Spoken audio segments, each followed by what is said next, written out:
The topic of abortion is a very sensitive topic because you see, there are many individuals who believe that people should take responsibility for having sex and for bringing an entity that is fully human, that is in its own essence what we are all made up of, which are chemical reactions, fatty acids, DNA, different types of molecules, that they should take responsibility for bringing such an entity into existence. And others argue that they should have sexual freedom, that they may be able to have sex without any consequences, that it is their right to have sex, to have pleasures such as that, and that it is their right to kill such a living and beautiful entity.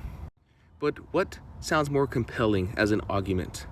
The idea that I should be able to have the right to have sex because it is in my desire to do so, that I simply do not want to face any consequences for doing so, which are natural in their effect.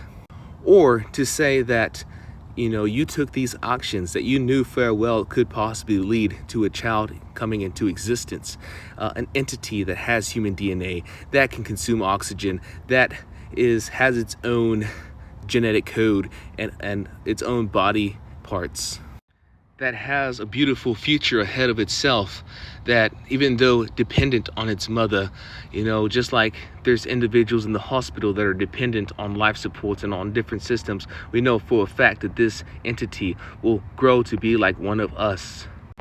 That the chemicals and molecules that make its entity and essence up are the same things that create ourselves, right? To say that our sentience, our thoughts somehow make us better. Well, what are those thoughts made up of? What are those opinions that we hold made up of? They're made up of chemicals, DNA, blood, fatty acids, the same molecules that make up that entity that we call a preborn child.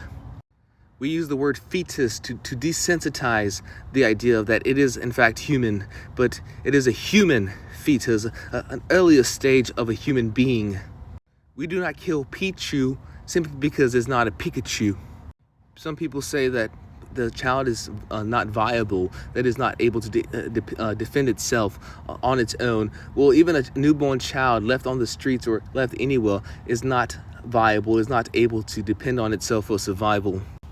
And I tell you one thing, that baby, that child was not put there by itself. You took actions. You decided to pleasure yourself and put your pleasures before that child that brought it into existence. It did not put itself there. It is a direct consequence of your actions, which you have complete control of. No, but you desire lust, the lust of your flesh.